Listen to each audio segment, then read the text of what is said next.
Hey, what's going on, guys? This is Young Lee Jr.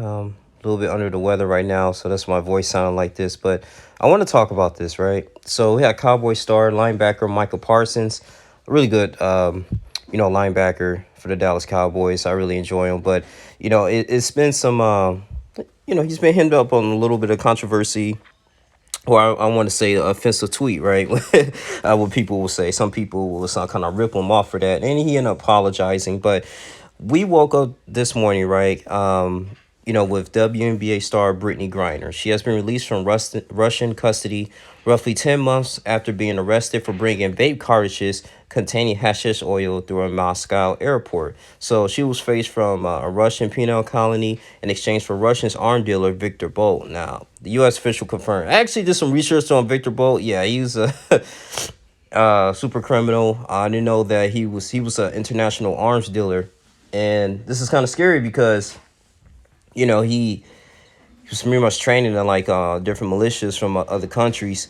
and continents like Africa to go ahead and murder Americans, man. And hope he just doesn't go back to that, but we don't know, man. And this was pretty much a prisoner swap, and some people saying this is a major L of the United States. Okay, like it's a good thing that Brittney Griner is at home. I believe that when she was sentenced 9 years in prison for that, that's egregious.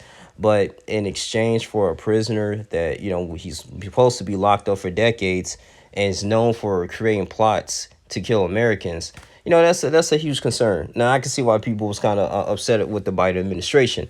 So my apologies on that. I did not know too much information on that. I had to really like look that up, and I was like, oh shoot. But I mean, I still in the stance of Brittney Griner coming home, right? She's reuniting with her fiance now. So going back to Michael Parsons, no, he tweeted saying like, "Oh man, you left a Marine there."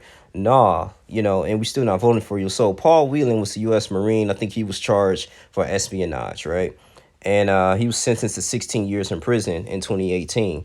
Now, moments ago, they said he spoke to Brittney Griner, and they said she is safe. She is on a plane. She's on her way home. That's what President Biden tweeted. Michael Parsons, like I said, it went viral when he criticized President Biden, saying we still not voting for you. And people saying like, well, his election is going to be coming up in a year and a half, and he just want to at least leave a mark of something that's notable, right, to the masses. And but the thing is too, like, is he putting the United States, America, in danger with this prisoner swap here, this trade here?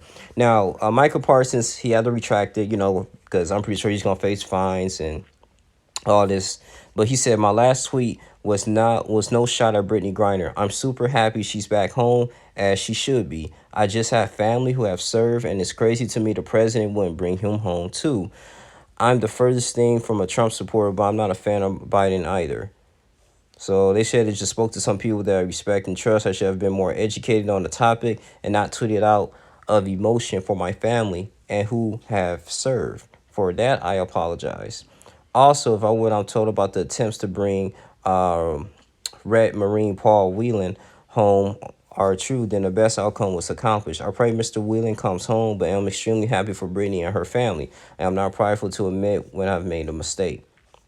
Yeah, man. So, yeah, I mean, I don't know, man. I mean, like I said, it's a freedom of speech. I mean, and these are the things too here, man. I already knew, like, okay, it's going to be a catch-22 with this. I mean, either that she's going to serve her 9 years in prison, and it's also to this height of Russia at war with the Ukrainians, and they like, hey, since y'all got our boy, this merchant dealer, they call him Lord of War. They actually made a movie about this one in '05 with Nicolas Cage. So it's just like, dang, man, like this man is notorious of being evil. So, boy, I don't know, man. Some people's like, can we just get, if it's something they could have done differently, if President Trump was in office, would he would have done something different? But we don't know, man. But at the end of the day, I think what Michael Parsons said, I mean, I don't think it was really crazy. But like I said, if you're a celebrity and, like I said, you're on the spotlight, you have to be careful of everything that you say, man. If this is a little controversial, he's not like a regular individual. This man's one of the best linebackers in the league right now. He has 12 sacks and 13 tackles for a loss. As the Cowboys are 9-3 on the season. 2 games back of the Philadelphia Eagles for first place in the NFC East. Dallas will square off against Houston Texans in Week 14. So, I don't think he's gonna get suspended. The worst thing, he might get a talking to and just get fined. That's all that is though. But that's why he ended up making that apology. But hey, it is what it is, man. I just want to go ahead and talk about this. You tell me what you guys think. Thank you guys for engaging in the community page about Brittney Griner's release. Some people say they were happy. Some people say, hey, that we don't really care. But we got a lot of other brothers and sisters that's locked up for drugs too. So but I don't know, man. Because she's a NBA WNBA star, they're like, oh, okay, Olympian. We're gonna go ahead and have her here. But if it was a regular person, they probably still be in Russia. But we don't know, man. So we have to see how this is. That's all I had to say, man. At least he apologized for the tweet. It is what it is, man. But continuously subscribe to this channel, man, and support this channel. I love you guys, man. I'm out. Deuces.